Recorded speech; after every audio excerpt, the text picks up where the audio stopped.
Well, hi everybody. Welcome to the Stratosphere Lounge. I'm Bill Whittle, your host here today, and sounds like these guys are not working, but that doesn't really matter too much. There it is. Couldn't have a show without a technical issue of some kind. How's everybody doing? This is episode 160 of the Stratosphere Lounge, brought to you here in beautiful downtown Burbank. Hope everybody's doing well. Sorry I had to be gone last week. We were out of town. I was at an undisclosed location. The locals have made me swear to never reveal it again. But I had just a really great time. I did a little speaking event and also had a lot of fun with watching the flight of an experimental airplane. Now, there was a designer who I can't mention without giving away my undisclosed location. But let's just say it rhymes with Rutan, and it was great. He has his latest aircraft. It's called a Ski Gull, and he's got excuse me. He's got some very tough things to do with that airplane because it's a trifibian. It flies, it swims, and it goes on land. So I got to see one of the test flights, and one of the test pilots from formerly from Scaled Composites came up, and got to spend a couple days with him. And it's amazing to see. It's amazing to see an actual test pilot, a test flight in the hands of professionals is just astonishing. I really, really, really enjoyed it, and amazing to watch the precision and the care. It's just fun to be part of that and see that whole thing. So that was great. Natasha got to see the undisclosed location. She liked it very much, but doesn't look like we'll be leaving here anytime soon. And other than that, pretty much it, I think. Tomorrow we're going to a different undisclosed location right after this, right after my show tomorrow. That's assuming that's assuming Hot Mike doesn't make it. I'm beginning to lose confidence, frankly. I mean, this is a temporary thing, and it's turning into fairly routine. But right after that, we are taking off for another undisclosed location because tomorrow will be 1 year to the day since we first met. So that'll be really fun, and we're looking forward to that a lot. That'll be really cool. So that'll do it for the big updates. I think I will. As I said, since I have to get out tomorrow early, yesterday, yours truly did 7 segments. I was on the air for probably 3.5 hours. That's not prep time. That's just total time on camera. That's a fair amount of stuff.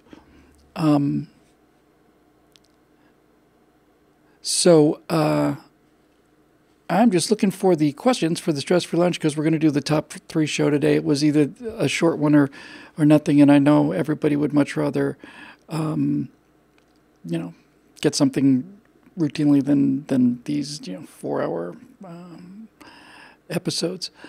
So I'm just scrolling down the page. Facebook has gotten so difficult to use now. I don't know. I just find it really, really hard. Okay, so let's have a look at what we have here.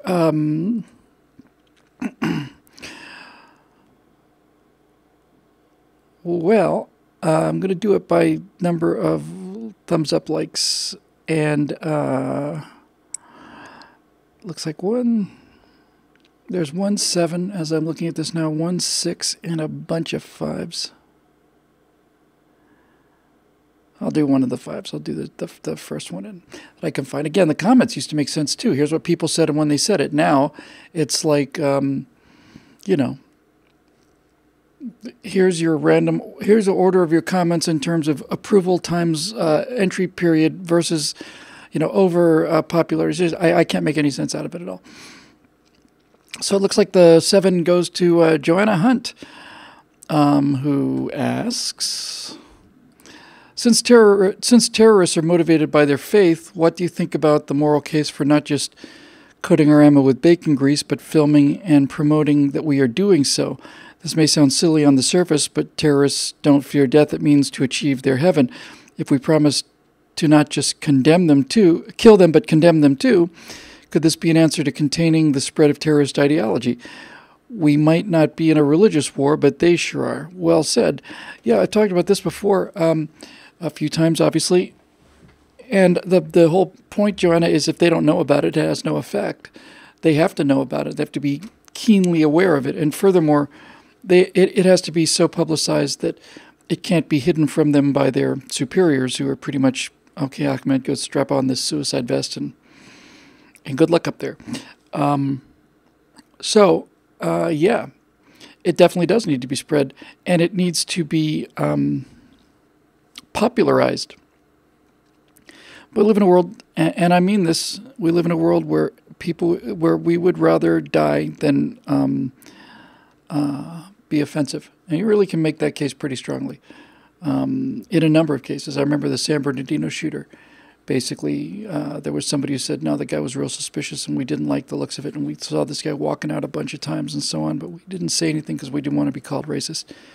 We don't want to offend people, and we don't want to do any of that. But, my feeling is if these people that we're up against are shouting death to America, death to Israel every day, I find that a little offensive too. And I find the execution of homosexuals being thrown off of top of buildings, I find that offensive, and I find treatment of women offensive, and I find their treatment of animals offensive. I found a lot about it that's offensive. So why don't we all just grow up and realize that this is no longer and has not been a popularity contest, it's a war. When you have religious fanatics on one side of the equation, that side has some very significant advantages. There's a lot of advantages to having people who are ready to die for the cause. Somewhere back a while ago now, I think I might have read it on Steve Denbest's blog on USS Clueless, but it was around the time of the invasion of Iraq, somewhere around 2003. I remember somebody reading an article that said that the suicide bomber is the weapon of the 21st century. That of all the weapon systems out there, the suicide bomber is the most effective one. It's an interesting argument. I don't know if it's true or not, but it basically is. It gives poor, small groups basically the ability to have it's a homing missile. It's got a guidance mechanism, and the guidance mechanism is intelligent, and the guidance mechanism tries to deliver the warhead to the area of greatest civilian damage. So that's what we're dealing with, and I think absolutely. Now, there turns out that if you've got an Air Force and you have drones, we wouldn't say, gee, not fair. You guys are dramming our drone signals. It's not fair that we can't use our drones because you're putting up all these countermeasures. That's what war is, and certainly they would do it and do it when they get a chance. They use these Islamic terrorists use cell phones to detonate high explosives, neither of which they can make, but they use the cell phones, which are manufactured by the West, to detonate high explosives, which are manufactured by the West. And this is the enemy we're fighting. So my feeling is, if you can basically, what's the word I want? It's not neuter exactly. Neutralize. If you can neutralize that threat, then I'd look at it just as like a ray that could shoot down a drone, or just basically fry the electronics, like an EMP thing. That's actually not a bad way of thinking of it. Using these kind of weapons, psychological weapons like this, are really an effective way of doing business. And so, yeah, I think you absolutely ought to do it, ought to broadcast it, and you ought to be showing them being buried just being buried with pig carcasses. Now, there are people on the left who would say that is worse than killing them. They're entitled to their opinion. I don't much care. But it would work. And we know it would work because it's worked before. It worked against the Moros in the early, and I want to say 1900, 1901, 1902 in the Philippines. There's a Islamic uprising there, and Black Jack Pershing goes over there, and he basically, I don't know what he did. He piles of bodies, or hundreds of them dead, and he basically had 3 or 4 of them alive or something like that. And he says, "Here we go. We're going to bury all your friends here. Now we're going to throw in the pig carcasses. You guys are free to go. Go back home and tell everybody what you saw here." And that was the end of it. It was over. It truly was. It's just like turning off a switch. When you have religious fanatics who are ready to die for paradise, and you're able to deprive them of paradise, you deprive them of you deprive the weapon of the guidance system. You just plain take away the weapon, and that was certainly the case in the Philippines. Frankly, it's such an unbelievable hole in their defenses. It's almost a gimme. It's almost like a gift. If we ever find that for some reason or another we ever decide to get serious about this, if I was handed these cards, I would say, "Hey man, I will." If I had to trade the disadvantages of a corrupt press as a liability for this sort of EMP pulse that deactivates the fanaticism of this pretty ragtag enemy, I would do it, and I'd make it really clear. Make it crystal clear. You're not going to the heaven you think that you are. It's an astonishing loophole, really. You'd think that the mullahs would have closed it by now, because apparently any of them can issue a fatwa, but they apparently believe this very, very seriously. Anyone who's come into contact with pork or pigs cannot enter heaven. So you put what Pershing did. You throw some pigs in there with the bodies, or you coat bullets with bacon grease or whatever. By the way, and I may have missed the point on this completely, but there is or was something that you could get in ammo stores called tactical bacon, and essentially it's Bacos, just bacon bits in a can. And I thought, what the hell is this for? Tactical bacon? Is this like if you get out there and you get really hungry or something? And I've come to realize as a guess that this is something that you basically sprinkle on people or on your bullets before you shoot them. So in any event, yeah, I think it certainly would work. It has worked, Joanna. It's historically has worked. And I think, frankly, I would rather scare these people into peace than have to kill them all. But as I said, here in America, there are worse things than killing somebody, and certainly the worst thing you can do to somebody is to judge them or offend them, especially their delicate sensibilities in religion. So yeah, so much for that. Okay, Dave Olson has resorted to caps, so I'm going to pay attention to that. He's in the second one, looks like to me. And the caps are for sixth time asking. Since we could all use a break from politics, let's talk some Star Trek. How do you rank the original 6 movies? The usual rap is that the odd numbered movies suck, but that's not fair because 3 is better than people remember. And and the director's cut DVD of 1, when you can zip past all the interminable special effects shots. Oh, look, another cloud formation on the view screen is actually pretty good. So my ranking is 2, then 6, 3, 1, and 4, clumped very close together, and way at the end 5. What say you? If I've answered this already and missed it, his profuse apologies. If I did, I don't remember answering it. Well, just first to answer your question, just walking through it, clearly Wrath of Khan is the best of the original series movies. I think probably, this is my personal list. I think I like 3 better, Search for Spock, than The Voyage Home. I didn't particularly like The Voyage Home.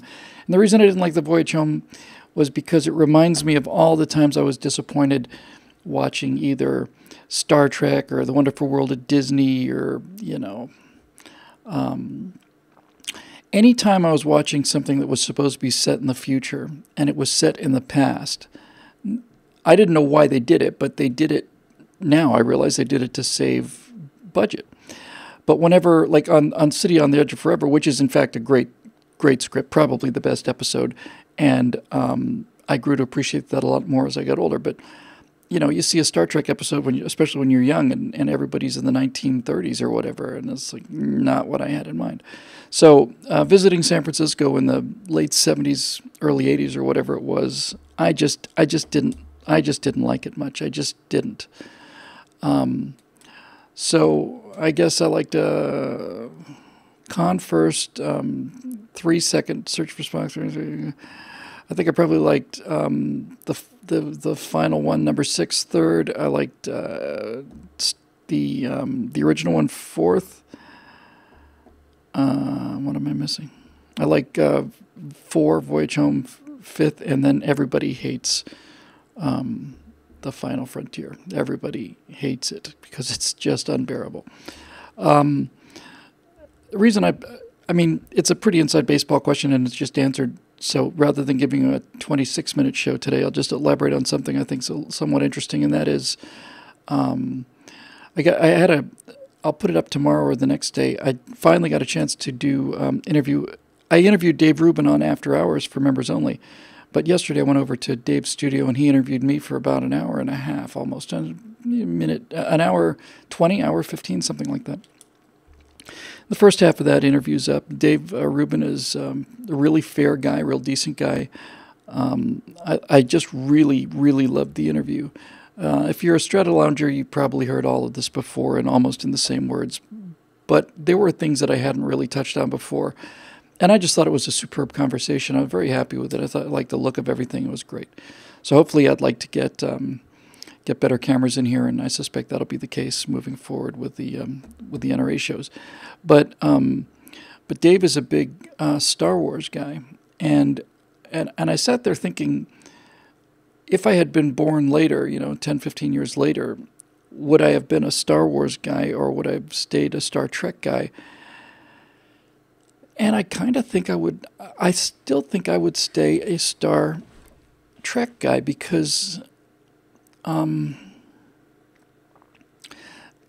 there's only one Star Trek, so needless to say, we're talking about the original series. And by the way, this new thing looks just absolutely appalling. It looks just so terrible.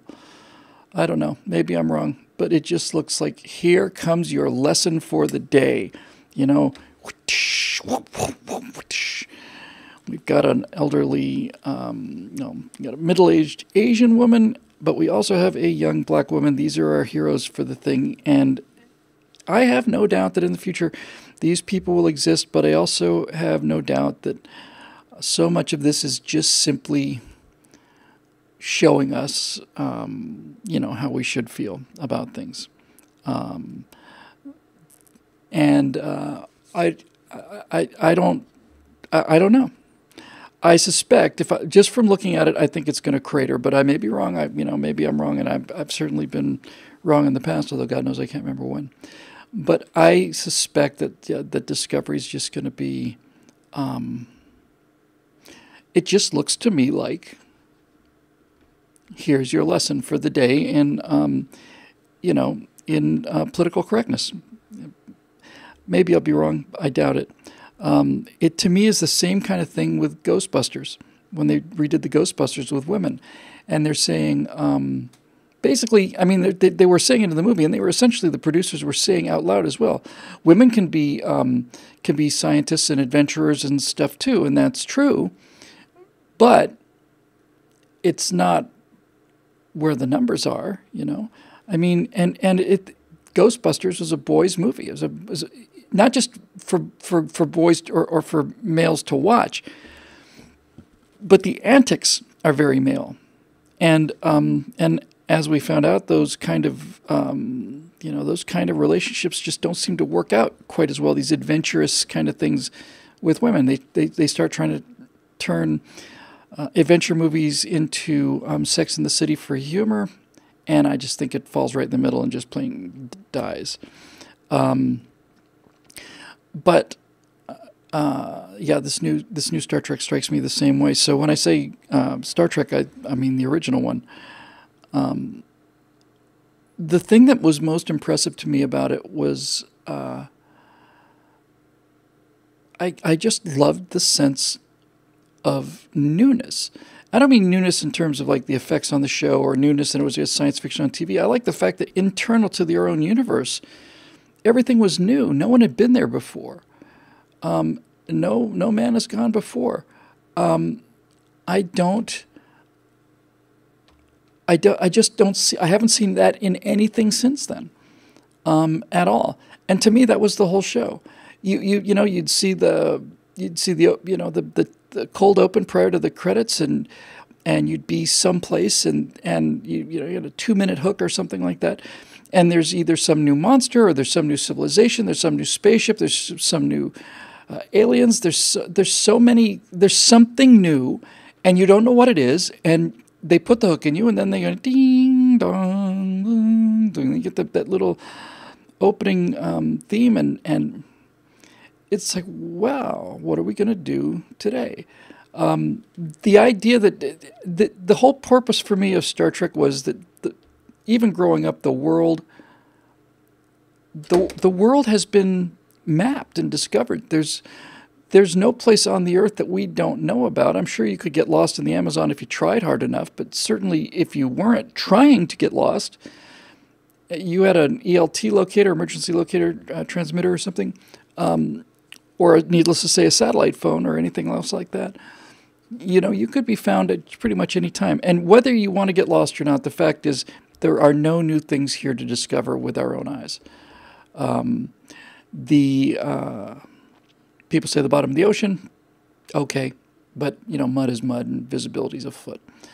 So that was what I loved about it. I loved that I didn't know what was going to happen, and I didn't know what was out there, and they didn't either. So I guess it's the exploration aspect of Star Trek that meant the most to me. With that said, then you realize that Star Wars has zero of that, none.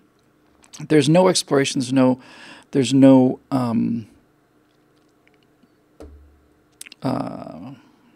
what's the word I'm looking for? Discovery. Everything's been there. Nobody's going to a place that hasn't been before. Now, Star Wars has a lot of action, and I think, I don't know. I mean, it's visually exciting and fine, and I'll grant them all of that. And the whole fighter pilot thing is great and all that. But to me, it's just missing something. So if Star Trek was about exploration and discovery and going where no man had gone before, and seeking out new life and new civilizations, just simply doing things that no one had ever done before, that was what was in it for me. What then is the driver of Star Wars? What drives Star Wars? What kind of movies are Star Wars? If you take away the action and the gee whiz and all that stuff out of it, Star Trek's about exploration and humanity and how humans deal with stress and how we deal with very different civilizations from our own, and it's about confidence in ourselves and also about all the good things that we can do. So if that's basically it for Star Trek, what is it about Star Wars? What is it? And I just sitting here thinking about it, it never really occurred to me before. It occurs to me now that Star Wars essentially is a series of religious movies. When you take the action out of Star Trek, when you take the phasers out, you're left with a mystery show and an exploration show and a discovery show. If you take all the blasters and the TIE fighters and the lightsabers out of Star Wars, you're left with a religious movie. It's really it. That's why so many people, numbers are down now, I would say, but for a while there, and I'm sure, still I don't know what the numbers are, but for a while there were more people declaring themselves as Jedi on their religion in Great Britain, I think, than Christianity. And people, there are people who put down Jedi as their religion, significant numbers of people. And all of the plot arc of Star Wars is about religious. It's about mastering a lost religion. It's mystical. That's the word I'm looking for. It's mystical, and so in a way, really, the whole ethos of Star Wars is Luke, trust your feelings. Feel, feel, feel, feel. Don't think. Don't use the targeting computer. Trust your feelings. Trust your feelings. And I just don't think that's necessarily a good idea. I just don't think it's a good idea as a general rule. Now, of course, the thing about Star Trek was you had the balance. I'm not going to get into that whole thing. I've done it 100 times. But, Kirk is the will, Spock is the intellect, and McCoy's the emotion. And when I was watching Star Trek as a kid, I thought Spock was awesome, and I thought McCoy was just a nuisance. Watching it as an adult, I realized just the exact opposite way around. McCoy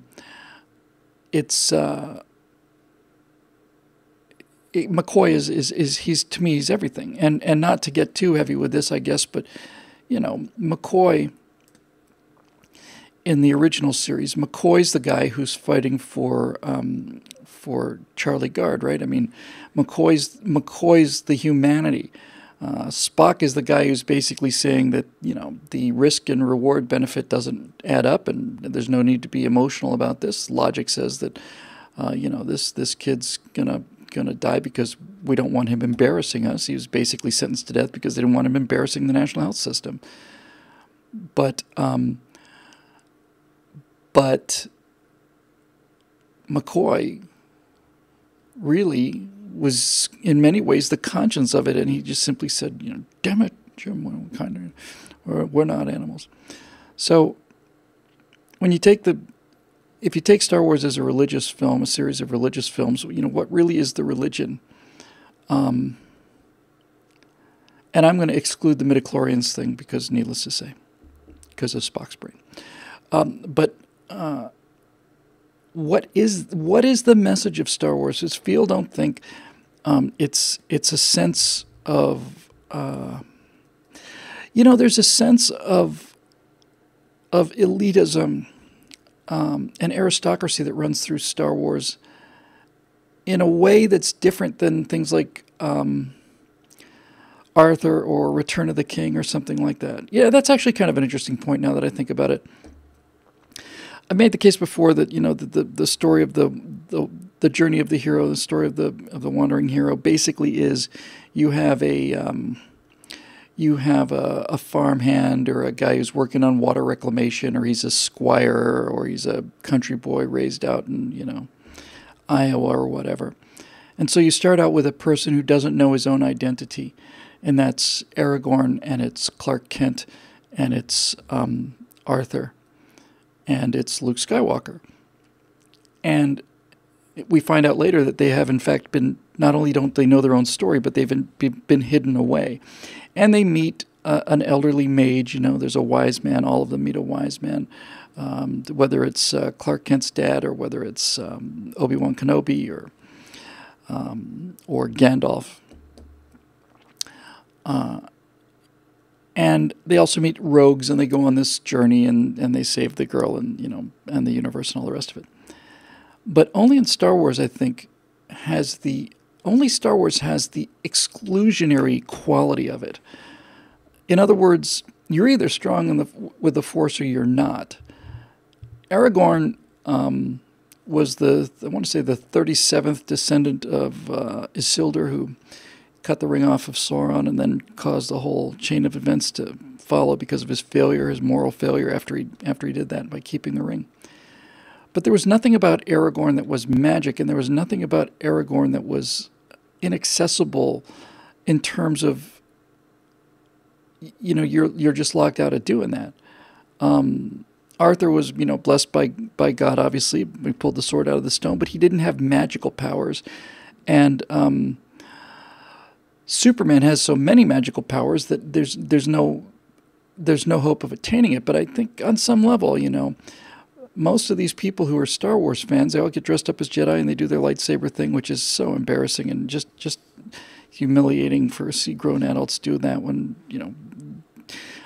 walking around in their Jedi suits with their lightsabers when really what they should be doing is, something dignified like walking around in blue velour jerseys with pointy ear tips on.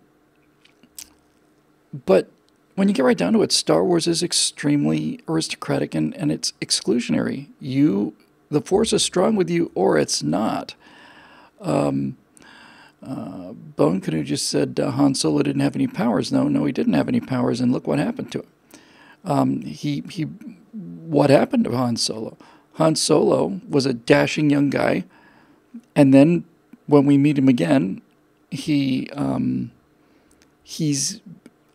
essentially a homeless guy, right? I mean, he's a homeless beggar. He's still got his friend with him, but Han Solo, when we meet him in The Force Awakens, is essentially a homeless guy. He's essentially dirt poor, unknown, on the run, still doing the same things he did when he was, 28. It's not a success story, Han Solo. The only other thing that strikes me the same way, and I never ever, I can tell you in confidence that I've never seen an entire Harry Potter movie all the way through, but Harry Potter has that same quality. You're either a wizard or you're a muggle, right? You're a mudblood. You've either got this magic power or you don't. And I don't know. There's something about that locks me out of that story, and therefore locks. I don't know. It's just tough to connect to. Magical characters like that who have these magical powers. The whole thing about Superman is that he's not part of the human struggle. He's been raised so well and he's so morally pure that he doesn't have these. He's not ever without his powers. So you get the idea. But Star Wars, the substrate of Star Wars to me, I just don't like as much. It just doesn't appeal to me as much. The thing about exploration was you could feel like you could, if you worked your tail off, if you really worked hard, I always got the sense that you could be a member of Starfleet. And if you really studied hard and, stayed in shape and stuff, you probably could get assignment on a ship. Maybe not the Enterprise, but something. If you really worked, you could be part of Starfleet. But no one thinks that you can be a part of the Jedi by hard work, or it's just you're born with it or you're not. And I find that a little aristocratic and a little bit, I don't know. Anyway, that's pretty much it for a question we've taken a few times. So we got a bunch of 5, so I'll tell you what I'll do. I'll go till 7. How's that? Because I'm going to go actually light up the grill. Imagine that. I got a couple 5s here.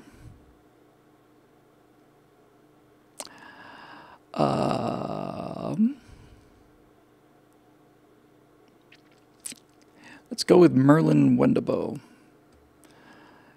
Let's see. With YouTube defunding conservatives, Patreon canceling the accounts of conservatives, Facebook's running algorithms, and of all people, Al Gore has no rhythm. Swell. Sweetly done. Well played. To bias the news feed to the left, why are no conservatives creating uncensored competition to these platforms? And the answer to that is, Merlin, is because conservatism is fundamentally pretty, boring. And the best way for me to explain that is to think about the trade-off. I do this somewhat frequently. If you were to divide the country up into the two tribes, the pink tribe of the artists and so on, and the gray tribe of the engineers, just in real general terms, and the conservatives got all the engineers, and they got the soldiers, policemen, all of those kind of people, and the pink tribe got all the musicians and all of the actors and all the other stuff. If you had a choice to live in one of those two worlds, I most certainly would rather live in the gray world than the pink world. But if you really want to see a superb presentation of Les Miserables, you're probably better over in Pinkville. There is only one thing worse than watching engineers act, and that is watching actors try to operate things. So if I had a choice between less than optimal performance on plays and musics versus the water and the electricity run, I'm going to go with the water and electricity, because I have heard engineers who were pretty good musicians, and I haven't seen many good actors in terms of amateur acting from engineers, but I have occasionally you see a bunch of guys who are, NASA had an astronaut band called Max Q, I want to say. I don't know if it was any good or not. But I just think I would rather have bad music than bad engineering. So if you agree with that general premise, then you realize that if you split the pink and the gray aside, and you wonder why there's no gray entertainment channels, it's because we're not very entertaining compared to the pink tribe. I mentioned at the top of the show before I saw this question, I mentioned that I'd watched a flight test, experimental flight test run on a test card with probably an hour briefing in advance, an hour briefing afterwards, and very precise. And I was so starved for this kind of thing and so hungry for it, I was just grinning like an idiot. And I was very, very, very pleased. But if you were a person who was neither, you wouldn't call that exciting. I thought it was exciting, intellectually exciting, because I knew what was going on, but it wasn't entertaining in that regard. So I don't know. I think it's just that there's no critical mass for it, Merlin. There's no sufficient content for it. What the hell was I just going to say? And the final thing is, in terms of this, is why I don't think it would work would be because of the network effect. And as I understand it, network effect basically says this: if I start a new YouTube channel, let's say, how many people are watching it and how many people are contributing to it? If it turns out that it's you and one other guy, then there's not much value in it. Network effect means that the more people that are in on an existing system makes that system ever more valuable, because what you're really into is the network. If you're producing videos, you want people to see them, and if you're watching videos, you want to have as much variety as possible. And if you start a conservative form of YouTube or Facebook or whatever, then the number of people that you're going to have there is going to be so small, and I just don't see it taking off. I don't go to Facebook or YouTube for conservative values so much. I know that they're highly biased and prejudiced against it, and that is a serious problem. And I just think, to be honest with you, Merlin, I think this is one of the cases where this is just the hand that you're dealt. This is the hand. We are dealt our hand. The left is dealt their hand, and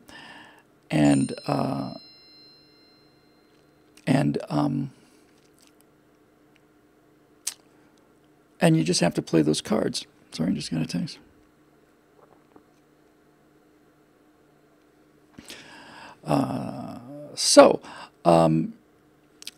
I think that'll do it for that one. We'll do another one or two. We'll go to 7, like I said.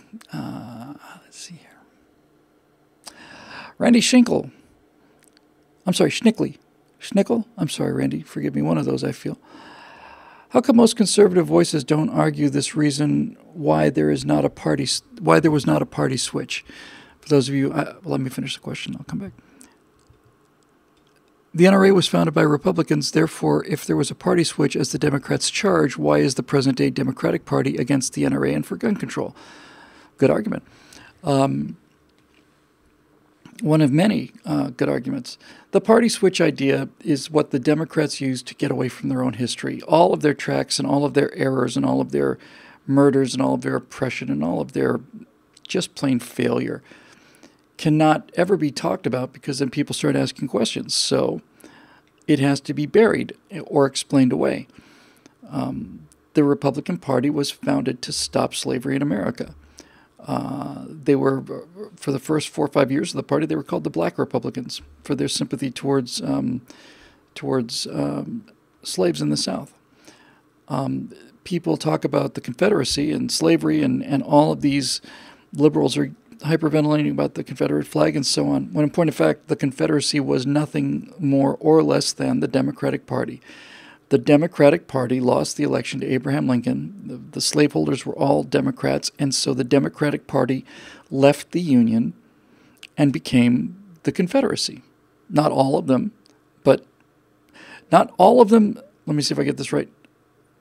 Not all of the Democrats went in the South, but everybody that went in the South was a Democrat. So there's that. So then you've got the Democrats basically arguing for perpetuation of slavery. In 1864, you've got George McClellan running for the Democrats saying, why don't we just call the whole Civil War a kind of a draw? We'll just, we'll just pretend it didn't happen, and the Southern states can come back into the Union with their slaves. And it was the Democrats who were all the people that invented things like the Jim Crow laws. The Democrats in the South were the ones that put segregation in place. The Democrats were the ones who formed the Ku Klux Klan. The Democrats were the ones who turned the fire hoses and set loose the dogs on black girls trying to go to school. Those are all Democrats. And unfortunately, history records that this is true. The first black representative was a Republican. First black senator was a Republican. First black speaker of the House was a Republican. You can't have that out there because people start asking questions. So when you finally are able to corner them on this, and you just simply have, when I say corner them, I mean really corner them. There really is no place for them to run. They have to get the claws out. They'll say, well, yes, okay, all that's true, but that's before the party switched sides. What? Yeah, all the conservatives, the Republicans changed their strategy and went for the conservatives in the South, and so all of the people that were formerly racists left the Democratic Party and became Republicans, and all of the people who were awesome for freedom and black people left the Republican Party and became Democrats, which strikes me as a little bit unlikely. You're basically saying we're winning this thing by 75 points, and we go into the locker room at halftime and we change jerseys just because we feel like it. I didn't get that memo. Something did change, and it wasn't the Republican strategy for the South. What changed was the Democratic strategy. And it changed very quickly, and it changed from Washington. And it changed for the most cynical of reasons. You can understand the entire change, the whole change sides thing can be boiled down to one moment on an airplane when Lyndon Johnson, President Johnson, says, I'm going to have those N-words voting Democrat for the next 200 years. He didn't say N-words because that's how he thought of and thinks of black people. But that was it in a nutshell. There was the argument. He knew that the Democrats were never going to win again, that the numbers in the South were against him and so on. And so he willfully decided, very consciously decided, we're going to change strategy. We're going to start handing stuff out to these people that we were just hosing down not too long ago. We're going to start handing them stuff. Somebody did the math or something and realized, if you could give people things, make them dependent on you, then you would, in fact, have those people voting for you for 200 years, and he's been right so far. So that was the switch. The switch wasn't that the Republicans just suddenly got racist. The switch was the Democrats decided that they could not win elections without black people, and so Lyndon Johnson took the Democratic Party to a place where their entire strategy came down to, we have to buy votes. We just have to buy them. And how are we going to buy them? Well, we're going to buy them with entitlements. We're going to buy them with entitlements. The distribution system's already in place because there are black community leaders who are going to come here, and we're going to give them a big hunk of money, and they're going to take it back to their community. They're going to keep a fair amount of it, half or something like that. And the other half they'll just hand out to people. They get to be big man on campus. People see the largesse coming from them and the great white father in Washington. And pretty soon, people are voting the way everybody else pretty much votes. Urban black America started voting rationally. That was the rational thing to do. And it may sound like, yes, it was a terrible mistake, and it was, and we see the consequences of that every day. But number one, they didn't have the consequences in front of them when they just did it. When they started taking these handouts, some people saw it, but those people were vilified no matter what color their skin was. But it was a rational decision because if you're poor and somebody offers you a free check, virtually everybody will take it. And it's very hard to imagine people who won't. You have to have remarkable... If you have the kind of strength of character and commitment to morals and understanding of history, so much so that you, despite your dire need, you refuse a check from the government, then you're not the kind of person who's likely to end up poor anyway. So that's basically it. This whole switch sides thing's just a lie. You need to call them on it, and you need to remind them of who did it, and you need to use the language that he used when he made this decision. One more, Cheryl Toomey. What's your opinion on President Trump's ban on transgenders in the military? Good or bad? Do you think those transgenders already in the military are going to be discharged? I heard the news today, and my first thought was I felt sorry for them, and I actually had a thought like, I don't know, is this the way we really want to go? Is this fair to them? And then, I just kind of grab myself by the collar and shake myself a little bit and just say, whoa. This is not a job, and the military is not civil society for any number of reasons, but the most important one being that when you sign on the dotted line for military service, you are essentially giving up all of your rights for that length of time. And once you sign, you have made a moral and legal commitment to have your life put on the line, whether you like it or not. I know a lot of people join the military and they think they're going to be mechanics and engineers. They're going to work on, they're going to be cooks on aircraft carriers or other things that seem completely harmless. But the fact is, once you sign and you put on the uniform, you can be sent into harm's way. And whether you like it or not, that's that. So it's not a country club that some people are allowed into and other people are not allowed into. One of the things that you have to look at whenever you do anything, and this is why the left is so successful.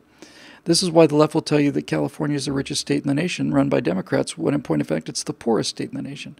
It's a poor state in the nation because the progressives will show you revenues and they won't show you debts. They'll show you the assets, they won't show you liabilities.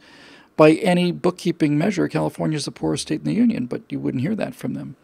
So it's a risk and a reward, and there's a cost and a benefit. I have said before, I said it at the beginning of the Republic of Emotion video, which is up now, my latest firewall, that I genuinely, honestly wish these people happiness, and I sympathize with them and their plight, and I cannot imagine how awful that would be. And I wish them the pursuit of happiness, but not to the point where it starts to interfere with other people's happiness. When you have a male who identifies as a female, then by all means identify all you want to, and I mean this without cynicism. I hope you become comfortable. I hope you find your identity. I hope life treats you as well as it possibly can. I genuinely, honestly do. But if you are then going on to say, well, since I identify with a girl, so far so good, lead your own life, knock yourself out. But since I identify as a girl, I should be allowed to run with the girls. And then you are no longer talking about the pursuit of your own happiness, your own feelings. You're now trammeling other people's happiness and feelings. And that argument is the argument I made in the firewall about sports, and you can make the same argument about the military. We are not talking about trivial things here. And while inclusiveness is great, and being fair to people is great, and allowing everybody a chance to live their lives and pursue their own dreams is great, nevertheless, sometimes there are more important things than your dreams and desires. And one of them are things like unit cohesion. Another one is readiness. And another one is just a general overall attitude about the people, not about the people, among the people who did not join the military for social engineering progress. if it turns out that finding out that, transgender military personnel are getting sex assignment surgery paid for by the United States government while you had your leg blown off in Baghdad and you can't seem to get a decent wheelchair or a set of crutches or anything, you've got a real problem. And T.G. Gecko says you can't even get into the military if you have diabetes. So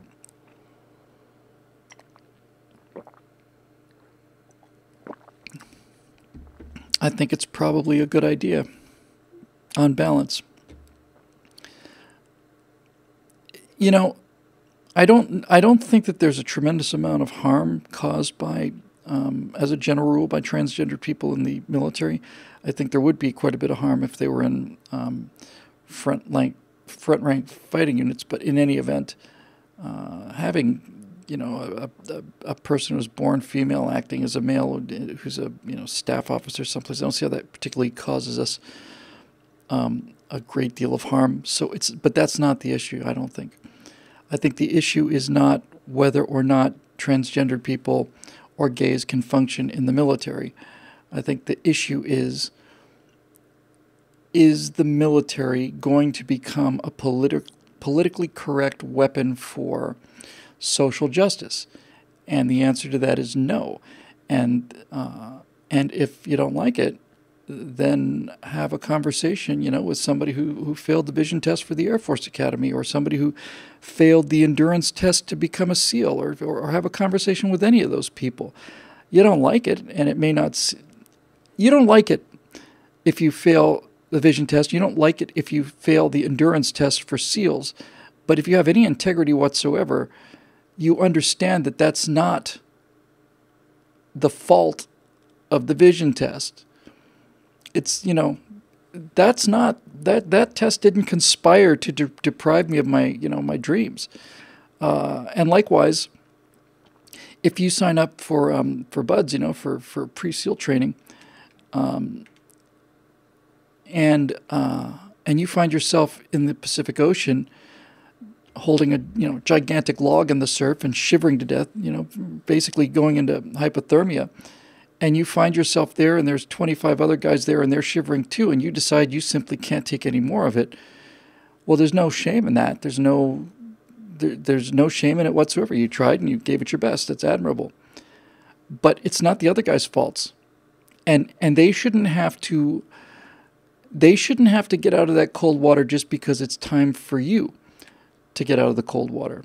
The reason they're in the cold water and suffering like that is precisely because if there's a class of 300 people and we need to get 50, then we need to get the 50 that can do it, that can stick around, that can hang on. It may seem like they're filtering out cold tolerance in an exercise like that, but they're not. And it's not even pain tolerance. What they're really selecting for is willpower. They're selecting for mental toughness. They're selecting for people who've dedicated themselves to a goal, which is to become a SEAL in this particular example, and then will die before they will give up that goal. Those are the kind of people you need out there in special forces at the sharp tip of the spear. You need those kind of people. And so that's what you're selecting for. And so it's not about your feelings. It's not about how much you might want to be a SEAL or a fighter pilot or anything else like that. It's a question of, number one, do you have the qualifications? And number two, are you doing more harm than good to this lethal organization that just puts you in a different situation? You don't get to leave, right? If you find that the entire military is becoming a social engineering program and political correctness is taking precedence over things like readiness and training to the point where you may die for reasons that you may not otherwise have to die for, then it is not worth it. It's not worth it.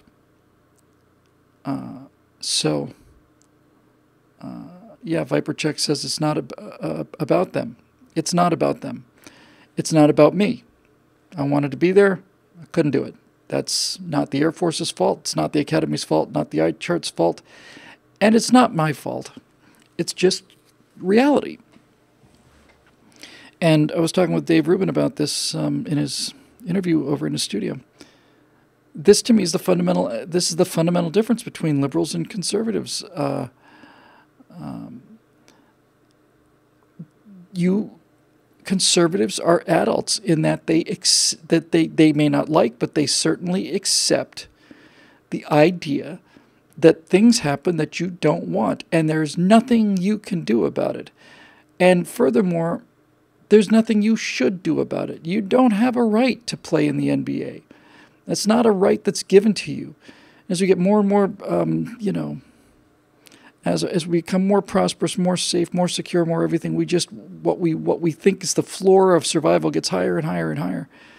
No, life doesn't owe you anything. Life doesn't owe you anything.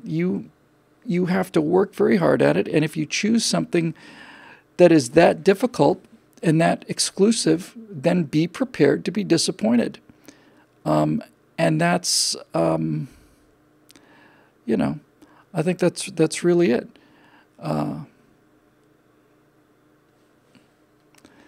The military, forget about rear echelon and all the rest of it. The rear echelon is there to support the war fighters, and so the military as an organization has one purpose, and its purpose is lethality and winning armed conflicts. And I think that if you are asking warriors to go out there and risk their lives and give their lives, in some cases, if that's what you're asking from them and they agree, then your side of the bargain as the military, as the society that provides the military, your side of the bargain is you have to honor that person's willingness to die for this cause by making sure that not a single person dies needlessly, that no one is sacrificed on the altar of vanity or virtue signaling or anything else. I am time for me to go here, but I will just close this with a story that I heard from Dick Rutan. I'm sure I've told it here before, but it's been a little while. Dick Rutan was Bert's older brother, flew Voyager around the world and so on. Dick Rutan was a fighter pilot in Vietnam, got shot down 3 times actually, and he was flying F-100s, mostly my favorite airplane prior to the F-16. And Dick was flying Combat Air Patrol in Vietnam, and they were shooting down a lot of our guys, a lot more guys than they should be. It was unbelievable, really. And so this pilot got shot down, and they have a handheld radio that they bail out with, and the search and rescue teams are able to determine, they're talking to the guy. So we know that he got out of his airplane, and we know he's okay. He's radioing for help. And according to Dick, when there was a pilot down, you simply went out and got him. It didn't matter how many people it took or how risky it was. You just went out and got him. So here's the story. So Dick is flying a cover over this airman that's gone down. He's literally orbiting over the space where the guy went into the jungle. And he's talking to the guy on the ground, and he's essentially telling him, hang on, help's on its way. And then he gets a call from base, a somewhat unusual call apparently. And basically the call was, we have made a determination that given the range and the ground fire and all of these other factors, that this one's not worth it, that this game is not worth the candle. We're not coming for the pickup on this one. And Dick, in 50 years after this happened, 50, 60 years after it happened, you could still see the anger in Dick Rutan's eyes when he heard that. And when he told me this story, he stopped right here and he said, when I joined the Air Force, I had a contract with my country. My contract with my country was, I agree to go out there and do dangerous things and risk my life, and in exchange for this, if I get in trouble, they agree to use every resource available to come and get me. That was the deal. And here was the government trying to wiggle out of their contract. So according to the story Dick told me, he got so incensed about this. He said, I'm not going to make that call. I'm not going to make the radio call. I am not going to pass that information down to a pilot who just got shot down. So you find out who made this decision." He's speaking to some unknown sergeant on a radio station, wherever he's talking to. He said, "You find out who made that decision. You go back up the chain of command. You find out who made the decision to not send the rescue after this guy. And you get that general on the radio and you tell him I want to talk to him because I want him to tell me what I'm supposed to say to that man down there. I want him to give me the words that I'm supposed to say to explain the situation down to that guy in the jungle there, because I don't know how to do it and I won't do it. So if he wants to make that decision, he can get on the radio and tell me what to say." So needless to say, there's a lot of buzzing and humming and huffing and all the rest of it. And then after a while, they find out, okay, well, it turns out that the rescue attempt's on as well. Again, he shamed them into it. He shamed them into living up to their end of this pretty serious bargain. The story has a somewhat comical conclusion, according to Dick. He had to get out of there because F-100 burns fuel like just drinks like an alcoholic. And so he left station, and helicopter arrives, and I don't know if they called them PJs back then, parajumpers, but basically the guy in the helicopter to rescue the pilot gets winched down on a wire directly into the jungle canopy. There's no clearing, nothing. He just goes right straight down into it. We know that the guy with the we know the pilot is there because his radio signal, the pilot can see the helicopter and so on. So the rescue guy comes down on a cable. And meanwhile, all of the enemy forces are getting closer and closer, and then start opening fire on the helicopter, which is hovering. Doesn't even have the advantage of moving. It's just plain steady over there. Perfect sitting duck target. And so the pilot, the rescue guy grabs the pilot, and they grab onto the harness, and he gives the signal. They start pulling him up, and as they start winching him up to the helicopter, the ground fire on the helicopter is so intense that the helicopter is literally just getting shot to pieces in front of their eyes. So the parajumper, the rescue guy, basically is signaling or talking on the radio, whatever he's saying, just drop the line. They're like 5, 6, 10 feet off the floor. Something. Just put us down, drop the rope, and get out of here. And the pilot in the helicopter decided to stick around and winch him out, so they did. And they got the guy back on board, got them both back on board. And they were talking about how heroic it was of this parajumper to say, "No, leave me here and go back home, and fly home and save yourselves." And the parajumper said, "That's not what I was doing at all. I wanted you to drop me and get out of there because pieces of the helicopter were coming down and hitting me, and I was 100% sure you were going to come crashing down in a ball of fire, and I didn't want to be underneath it." So they get the guy out, they get the pilot out, and then Dick says, "And you know what? Once we got the guy back to base, he turned out to be the pilot, the downed pilot. He turned out to be the worst person I've ever met in my life. He was a horrible person. He wanted to court-martial the jumpers. He wanted to court-martial the helicopter crew. He wanted to court-martial everybody. He was a complete jackass. Everybody hated him, and we should have just left him there." So sometimes things don't turn out the way you think they will. It's 7:11 here on the West Coast, rather, and I'm sorry to have to do a short show. I really am. But we are heading out tomorrow, and I still have a ton of things to do, so I'm going to leave you here now at the end of episode 160 on the Stratosphere Lounge. Oh, one more thing here.